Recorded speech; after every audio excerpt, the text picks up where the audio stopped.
Hello बच्चों, क्या हाल है। आज हम आप लोगों को हाई स्कूल का अगला टॉपिक हाइड्रोजन आयन सांद्रण तथा पीएच मान पढ़ाऊंगा। सबसे पहले हम लोग जानते हैं कि हाइड्रोजन आयन सांद्रण किसे कहते हैं।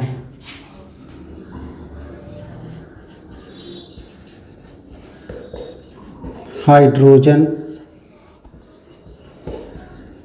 आयन सांद्रण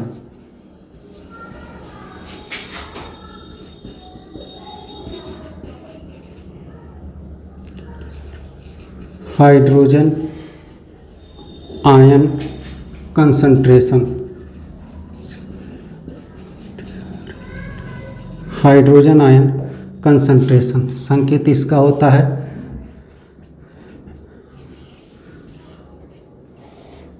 हाइड्रोजन आयन सांद्रण। गौर से समझिएगा, कोई विलयन है, उस विलयन की 1 लीटर में हाइड्रोजन आयनों के जितने मोल घुले होते हैं उसी को हम हाइड्रोजन आयन सांद्रण कहते हैं। फिर गौर से सुनिएगा, कोई भी विलयन है, उस विलयन के 1 लीटर में हाइड्रोजन आयन के जितने मोल घुले होते हैं वही हाइड्रोजन आयन सांद्रण कहलाते हैं। चलिए परिभाषा हम लिख रहे हैं। किसी विलयन की 1 लीटर में 1 लीटर में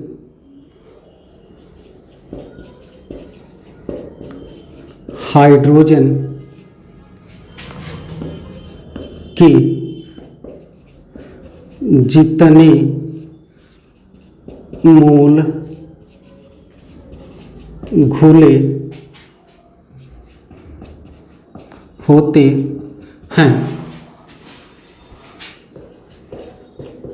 उसे हाइड्रोजन आयन सांद्रण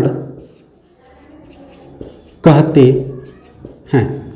क्लियर हो गया। फिर गौर से हम क्या कहते हैं, हम आपको कह रहे हैं कि किसी विलयन की 1 लीटर में हाइड्रोजन के जितने मोल या हाइड्रोजन आयन के जितने मोल घुले होते हैं उसे ही हम हाइड्रोजन आयन सांद्रण कहते हैं। इसी कंसंट्रेशन H+ आयन से प्रदर्शित करते हैं। इसका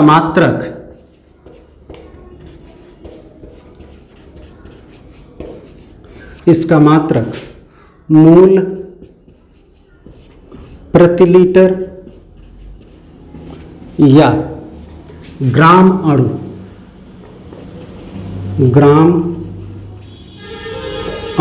प्रति लीटर होता है। गौर से सुनिएगा, जो कोई भी विलयन होता है उस विलयन के यदि 1 लीटर में जितने हाइड्रोजन आयन की मोल में मात्रा घुली रहती है उसे ही हम हाइड्रोजन आयन सांद्रण कहते हैं।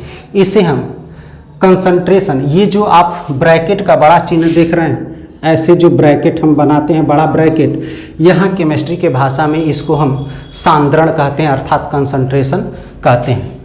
तो इसे हम कंसंट्रेशन के रूप में लिखते हैं, इस तरह से प्रदर्शित करते हैं और इसका जो मात्रक होता है वह मोल प्रति लीटर या ग्राम अणु प्रति लीटर होता है। जैसे अगर इसे समझना है तो इसका मान कितना होता है, H+ आयन कंसंट्रेशन का जो मान होता है वह 1 × 10⁻⁻7 मोल प्रति लीटर होता है। इसी प्रकार से OH- आयन का सांद्रण का भी जो मान होता है वह 1 × 10⁻⁻7 मोल प्रति लीटर होता है। क्लियर हो गया। अगर इसको थोड़ा सा आगे बढ़ाएं तो H प्लस आयन सांद्रण और प्लस OH माइनस आयन सांद्रण का जो मान होता है वह 1 गुणे 10 के पावर माइनस 14 होता है, 14 होता है। और यह एक फार्मूला है जो हम लोग सवाल में यूज करेंगे, इससे हम लोग प्रश्न सॉल्व करेंगे। तो इसका एक बार स्क्रीनशॉट ले लीजिए। तो हम लोग पीएच वैल्यू पढ़ते हैं। हो गया, चलिए अब पीएच वैल्यू पढ़ते हैं।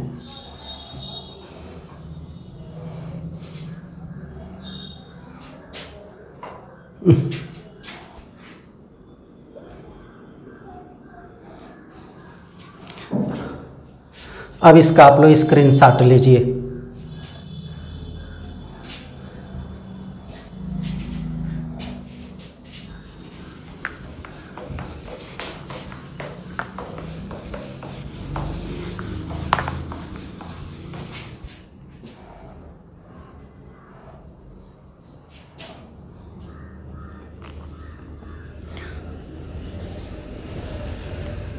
पीएच मान ब्रैकेट में pH value PALUE pH value. सबसे पहले हम जानते हैं कि पीएच का पूरा नाम क्या होता है। पीएच का पूरा नाम power of hydrogen ion concentration होता है। क्या होता है? पीएच का पूरा नाम power of hydrogen ion concentration होता है। लिख रहे हैं power of hydrogen ion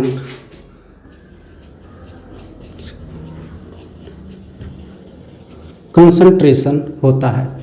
pH का पूरा नाम power of hydrogen ion concentration होता है। अब पीएच कहते किसको है?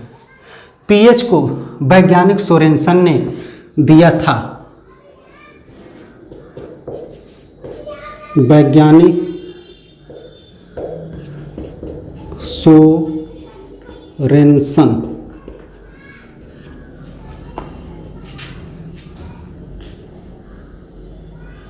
ने पीएच को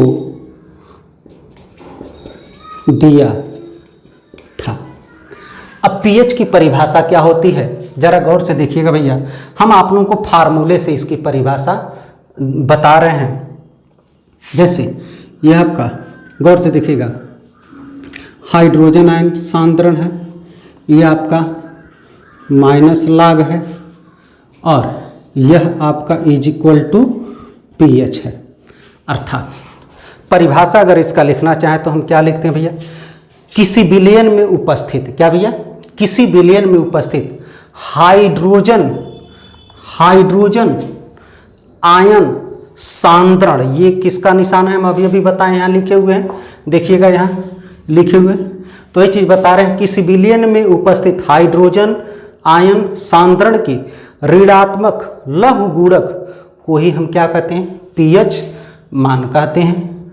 क्लियर हो गया? फिर गौर से समझिएगा क्या कहते हैं भैया? किसी विलयन में उपस्थित हाइड्रोजन आयन सांद्रण के ऋणात्मक लघु गुणक को ही हम पीएच मान कहते हैं। तो हम लिख रहे हैं परिभाषा,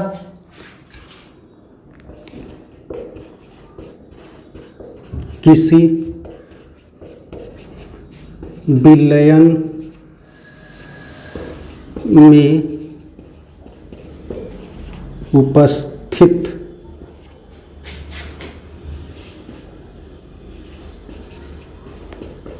हाइड्रोजन आयन सांद्रण की ऋणात्मक लघु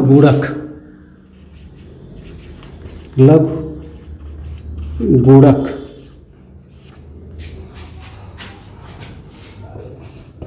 को पीएच मान कहते हैं। परिभाषा क्लियर हुआ भैया? फिर क्या?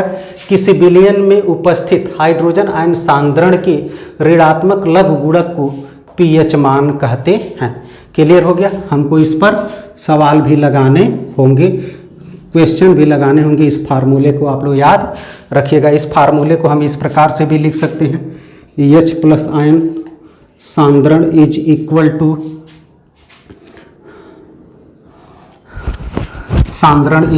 टू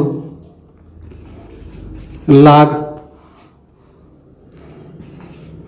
माइनस पीएच, या थोड़ा सा और बढ़ाएं तो इसको इस प्रकार से भी लिख सकते हैं, H प्लस आयन सांद्रण is equal to 10 to the power minus pH.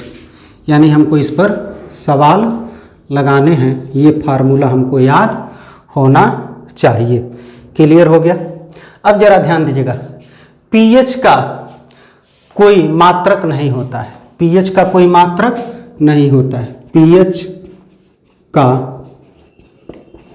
कोई मात्रक नहीं होता है। याद रखिएगा आप लोग, पीएच का कोई मात्रक नहीं होता है। क्लियर हो गया। इन दोनों फार्मूलों से हम क्या करेंगे भैया, सवाल लगाएंगे, और ये दोनों फार्मूले आप लोगों को याद होने चाहिए। क्लियर हो गया। अर्थात 3 फार्मूला मिला, एक हाइड्रोजन आयन सांद्रण से, एक यहाँ से और एक यहाँ से, जिस पर हम लोग सवाल लगाएंगे। क्लियर हो गया। अब आइए पीएच स्केल किसे कहते हैं उसको हम लोग जान लें। इसका स्क्रीनशॉट ले लीजिए।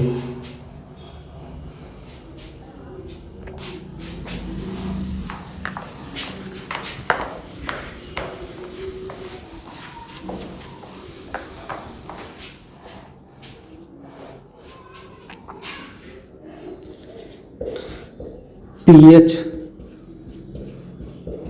परिसर,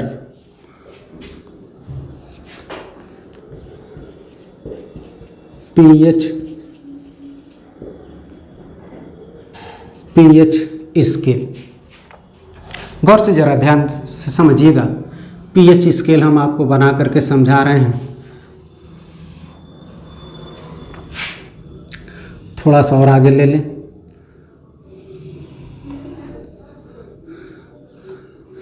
जीरो, 1, 2, 3, 4, 5, 6, 7, 8, 9, 10, 11, 12, 13, 14। ये पीएच वैल्यू है। क्या है? पीएच वैल्यू है। यह एक स्केल है और स्केल पर यह पीएच वैल्यू है। इसी को पीएच स्केल या पीएच परिसर हम कहते हैं। अब इस पीएच वैल्यू में ये जो आपको दिखाई दे रहा है 7, अर्थात कोई विलयन है उसका यदि मान 7 आता है तो 7 जिस विलयन का मान आता है वह उदासीन होता है। क्या होता है? उदासीन होता है। गौर से समझिएगा, जिस विलयन का पीएच मान 7 आता है वो क्या होता है? उदासीन होता है। क्लियर हो रहा है? अब जरा ध्यान दीजिएगा, 7 से जो ही आप इधर बढ़ेंगे, बाएं की तरफ बढ़ेंगे, किधर बढ़ेंगे? बाएं की तरफ बढ़ेंगे, अर्थात 6, 5, 4, 3, 2, 1, 0, तो यह अम्लीय माध्यम को प्रदर्शित करता है। किसको प्रदर्शित करता है? अम्लीय, अर्थात ACIDIC, एसिडिक माध्यम को प्रदर्शित करता है। इसी प्रकार से आप यदि 7 से दाएं तरफ बढ़ते हैं तो यह 7 के दाएं तरफ आपको जो मान दिखाई दे रहा है यह मान आपको क्षारीय माध्यम को प्रदर्शित करता है। क्षारीय अर्थात बेसिक वैल्यू को प्रदर्शित करता है। क्लियर हो गया? आप जैसे जैसे इधर बढ़ते जाएंगे, आप जैसे जैसे इधर बढ़ते जाएंगे, यानी 7 से 6, 5, 4, 3, 2, तो यह अम्लीयता का बढ़ता हुआ क्रम होता है। क्या होता है? अम्लीयता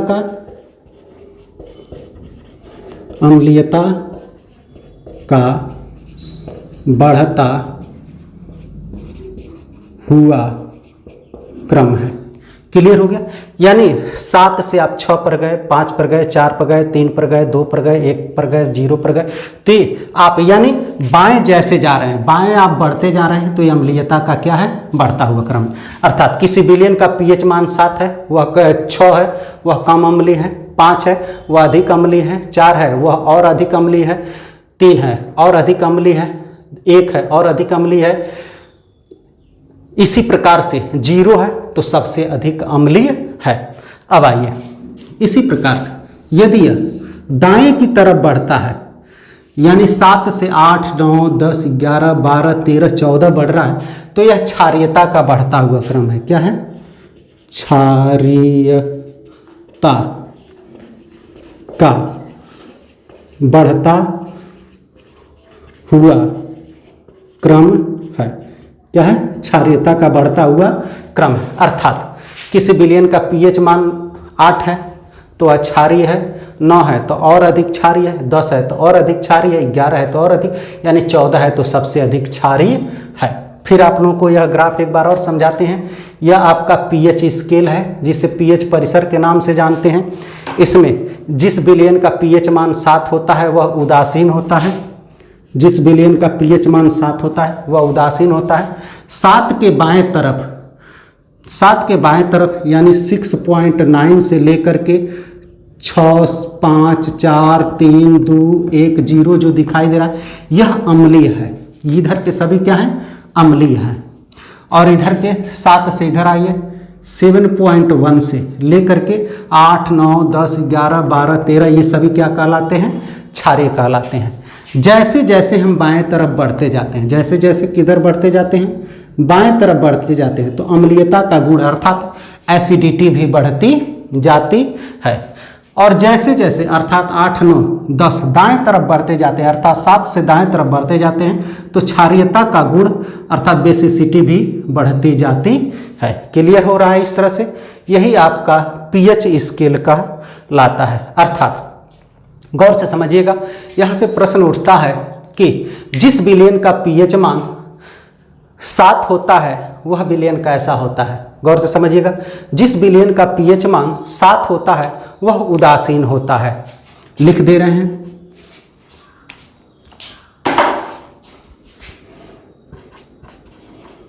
जिस विलयन का पीएच मान 7 होता है वह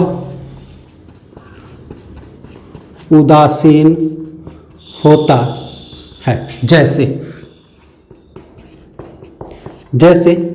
H2O आपका क्या है, उदासीन है, इसका पीएच मान कितना होता है, 7 होता है। क्लियर हो गया। इसी प्रकार से अगर हम देखना चाहें तो जिस विलयन का पीएच मान, जिस विलयन का पीएच मान 7 से कम होता है। अब बताइए, जिस विलयन का 7 से कम होता है तो 7 से कम वाले यही हैं, तो क्या कहलाएंगे, अम्लीय कहलाएंगे। 7 से कम होता है वह अम्लीय होता है। जैसे अगर लिखना चाहें तो आप लोग लिख लीजिए HCl, H2SO4, HNO3, CH3, COOH, ये सभी क्या हैं, अम्लीय हैं। इसी प्रकार से जिस विलयन का पीएच मान, जिस विलयन का पीएच मान 7 से अधिक होता है,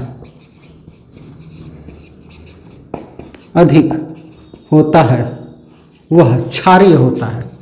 वह देखिए 7 से अधिक, यही 8, 9, 10 ये क्या है, क्षारीय है, क्षारीय होता है। जैसे अगर लिखना चाहें तो लिख लेंगे आप लोग, क्या भैया, NaOH, KOH, NH4OH ये सभी क्या हैं, क्षारें हैं। क्लियर हो रहा है? तो इसको एक बार स्क्रीनशॉट ले लीजिए, फिर हम आगे बढ़ते हैं।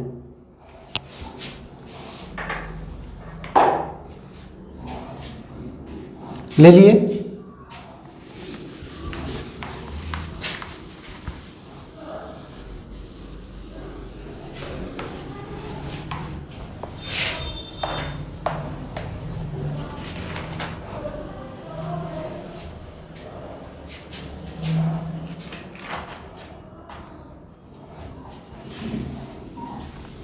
अब जरा देख लेते हैं दैनिक जीवन में पीएच का क्या उपयोग है।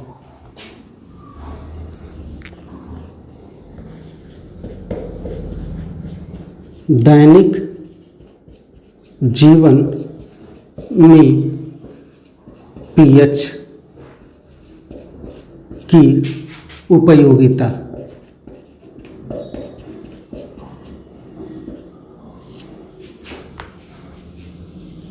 दैनिक जीवन में पीएच की क्या उपयोगिता है भैया? जरा गौर से समझिएगा। ये हमारा शरीर है, हमारे शरीर में मुंह है, मुंह में जो लार बनता है उसका पीएच मान कुछ और है, घट जाए बढ़ जाए तो नुकसान कर देगा। हमारे शरीर में जो रुधिर बह रहा है अर्थात रक्त बह रहा है उसका पीएच मान कुछ और होता है, वो भी घट जाए बढ़ जाए तो हमको नुकसान करता है। हमारे अंदर आंत है, जठर रस है, इन सब का पीएच मान अलग अलग होता है। इसी तरह वर्षा का पीएच मान होता है, वो भी बढ़ जाए घट जाए तो नुकसान करता है। इसी प्रकार से नींबू का भी पीएच मान होता है। यानी प्रकृति में जितनी चीज़ें हैं, प्राकृतिक चीज़ें हैं, उन सब का कुछ न कुछ पीएच मान होता है। तो उसी के बारे में हम लोग थोड़ा थोड़ा जान लें। जैसे हमारे शरीर का जो पीएच मान होता है वह 7 से लेकर 7.8 तक होता है। शरीर का पीएच मान 7 से लेकर 7.8 तक होता है। ये फैक्ट है, आपको याद रखने हैं। क्लियर हो गया? कोई पूछ दे या परीक्षा में आ जाए कि शरीर का पीएच मान कितना होता है, तो 7 से लेकर के 7.8 तक होता है। इसी प्रकार से मनुष्य के रुधिर का पीएच मान, मनुष्य रुधिर का पीएच मान 7.4 होता है, 7.4 होता है। क्लियर हो गया? याद रखिएगा आप लोग, मनुष्य के रुधिर का पीएच मान कितना होता है? 7.4 होता है। क्लियर हो गया? इसी प्रकार से दूध का पीएच मान,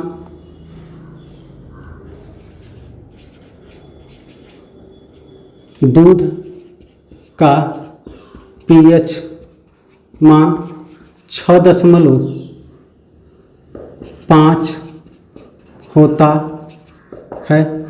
क्लियर हो गया? कितना होता है? 6.5 होता है। काफ़ी है, काफ़ी आप लोग पीते हैं तो काफ़ी का पीएच मान 5 होता है। काफ़ी का पीएच मान 5 होता है, 5 होता है, 5वां। अब आ जाइए नींबू। नींबू का जो पीएच मान होता है वह 2.5 होता है। नींबू का पीएच मान 2.5 होता है। क्लियर हो गया? अब आइए सिरका। सिरका हम लोग खाते हैं। सिरका का पीएच मान 5 होता है, 5 होता है। अच्छा, मुंह में जो लार बनता है या जो आंसू निकलता है उसका पीएच मान कितना होता है वो भी जान लीजिए। लार तथा आंसू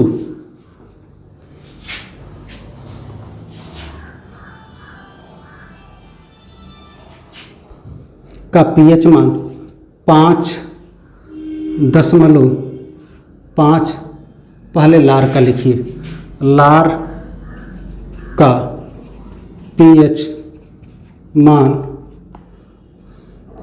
5.5 होता है। आंसू 8वां, आंसू का पीएच मान 5 होता है। क्लियर हो गया। अब हमारा आमाशय, क्या भैया, आमाशय,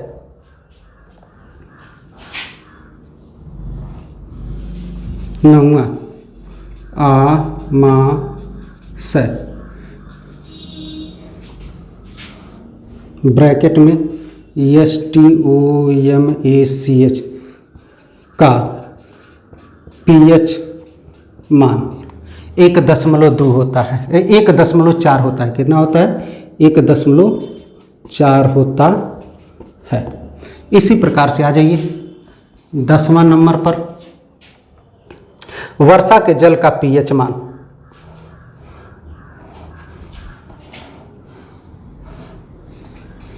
वर्षा की जल का पीएच मान 5.6 होता है, 5.6 होता है।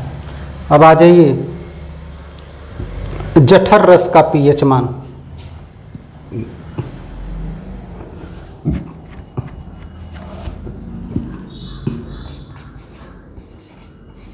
जठर रस, गैस्ट्रिक जूस, गैस्ट्रिक जूस का पीएच मान 1.2 होता है। मुंह का पीएच मान,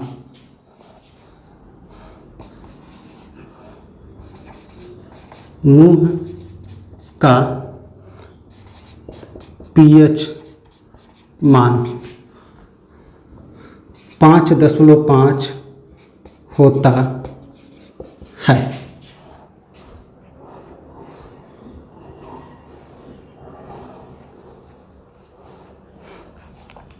चलिए इतना हो गया। अब इतने को एक बार और समझते हैं, फिर आगे बढ़ते हैं।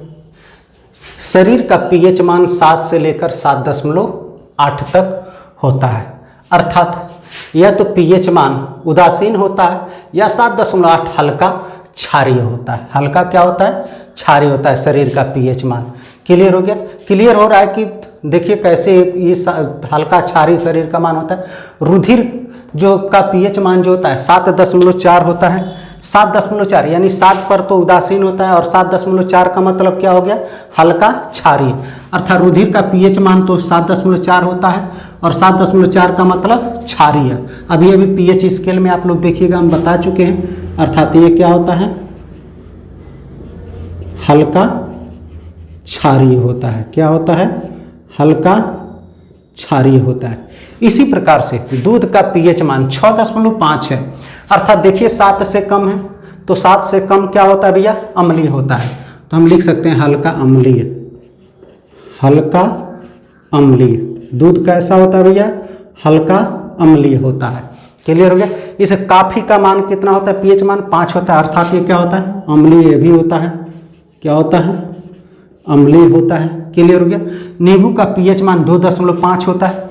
अर्थात ये भी 7 से कम है, तो ये भी अम्लीय होता है। नींबू भी आपका कैसा होता है? अम्लीय होता है। इसी प्रकार सिरका का पीएच मान 5 है, तो भी आपका कैसा होता है? अम्लीय होता है। क्लियर हो गया? लार का पीएच मान 5.5 होता है, ये भी आपका अम्लीय होता है। ये भी आपका क्या होता है? अम्लीय होता है। आंसू का पीएच मान 5 होता है, ये भी आपका अम्लीय होता है। ये भी आपका अम्लीय होता है। आमाशय का पीएच मान 1.4 अर्थात यह ज़्यादा अम्लीय होता है। ज़्यादा अम्लीय होता है। क्या होता है? ज़्यादा अम्लीय होता है। वर्षा के जल का पीएच मान 5.4 अर्थात ये भी आपका अम्लीय होता है। क्या होता है?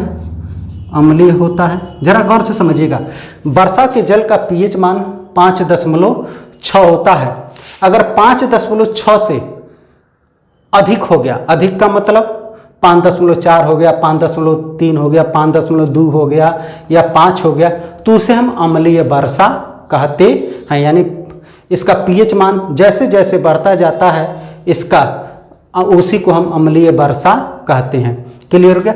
अब आइए, जठर रस का जो पीएच मान होता है, इसका पीएच मान 1.2 होता है, अर्थात ये भी क्या है? ज़्यादा अम्लीय है, ज़्यादा अम्लीय है। और देखिएगा, इसी की वजह से पेट में गैस बनते हैं, खट्टा खट्टा डकार आता है। क्लियर हो गया?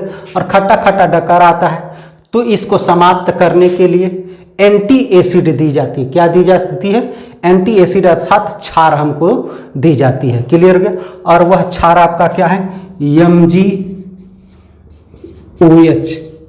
की दवा, MgOH यानी मैग्नीशियम हाइड्रोक्साइड, जिसको मिल्क ऑफ मैग्नीशिया क्या कहते हैं? इसको मिल्क ऑफ मैग्नीशिया, इसको मिल्क ऑफ मैग्नीशिया भी कहते हैं, कि टैबलेट हमको दी जाती है। क्लियर हो गया? जिससे हमारे पेट की अम्लता समाप्त हो जाती है। जो हमारा मुंह है, उस मुंह का भी पीएच मान 5.5 होता है, अर्थात ये भी कैसा होता है? अम्लीय ही होता है। इसलिए देखिए, सारे आपको जितना यहाँ दिखाई दे रहा है सभी अम्लीय ही दिखाई दे रहे हैं। इसलिए हमारे शरीर का पीएच मान 7.8 से 7.8 अर्थात हल्का क्षारीय होता है। क्लियर हो गया? अब यहाँ तक एक लेक्चर समाप्त हुआ। Thank you.